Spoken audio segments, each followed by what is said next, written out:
السلام علیکم ورحمۃ اللہ وبرکاتہ۔ میں ہوں جنید، آپ دیکھ رہے ہیں پر اسرار۔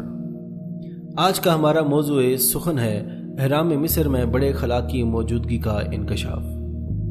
جیسے جیسے دن گزرتے جا رہے ہیں، تحقیق اور ایجاد اپنے عروج پہ جا رہی ہے۔ انسان کے اشرف المخلوقات ہونے کا یہی ثبوت کافی ہے کہ آج کا انسان کس دور میں جی رہا ہے اور دنیا کو گھر بیٹھے کھنگال رہا ہے۔ خدا کے چھپے ہوئے اسرار اور رموز تک انسان خدا ہی کی مرضی اور خدا کے دیے ہوئے علم کی بدولت رسائی حاصل کر رہا ہے۔ انسان خدا کی تخلیق کا وہ واحد شاہکار ہے جس کو خدا نے قرآن پاک میں اپنا نائب اور خلیفہ کے القاب سے نوازا ہے۔ نئے آنے والے دوستوں سے گزارش ہے کہ چینل کو سبسکرائب کریں اور دیے گئے بیل کے آئیکن کو پریس کریں۔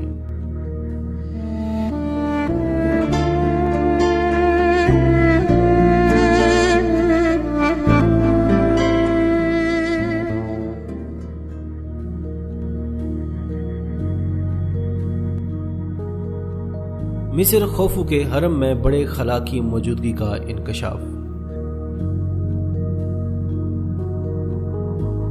جاپانی اور فرانسیسی سائنسدانوں نے اہرام پر 2 سال تحقیق کر کے اس خلا کا سراغ لگایا۔ وقت گزرنے کے ساتھ ساتھ اہرام مصر کے بھیدوں میں کمی کے بجائے اضافہ ہوتا چلا جا رہا ہے۔ تازہ ترین تحقیق سے معلوم ہوا ہے کہ خوفو کے حرم میں ایک بہت بڑا خلا موجود ہے۔ فی الحال یہ معلوم نہیں ہو سکا کہ اس خلا کا مقصد کیا ہے اور آیا کہ اس کے اندر کوئی چیز بھی موجود ہے یا نہیں، کیونکہ اس تک رسائی کا راستہ نہیں ہے۔ میڈیا رپورٹس کے مطابق جاپانی اور فرانسیسی سائنسدانوں نے اہرام پر 2 سال تحقیق کر کے اس خلا کا سراغ لگایا۔ انہوں نے اس مقصد کے لیے میوگرافی کی تکنیک استعمال کر کے جس کی مدد سے چٹانوں کے اندرونی ساخت کا پتہ چلایا جاتا ہے۔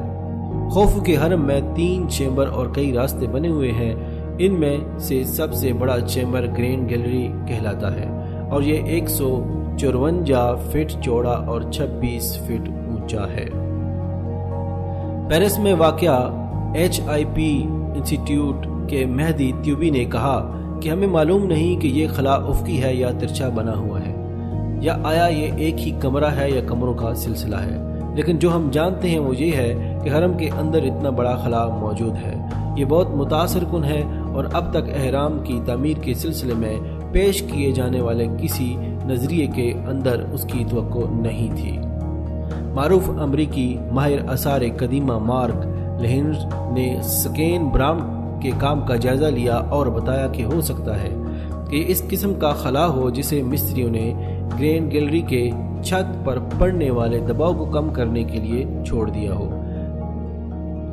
تاہم سائنسدانوں کی ٹیم کے سربراہ بینی ہلال کا خیال ہے کہ یہ خلا اتنا بڑا ہے کہ اس کا صرف بوجھ کم کرنے کے لیے استعمال کرین قیاس نہیں ہے۔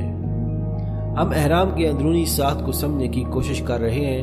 ماہرین مصر اور ماہرین آثار قدیمہ کے پاس چند نظریات موجود ہیں، ہم انہیں ڈیٹا فراہم کر رہے ہیں، وہ ہمیں بتائیں گے کہ اس خلا کا مقصد کیا ہے۔ امید ہے کہ آج کی ویڈیو آپ کو پسند آئی ہوگی۔ ویڈیو اچھی لگنے کی صورت میں دوستوں سے شیئر کریں اور اپنا ڈھیر سارا خیال رکھیں۔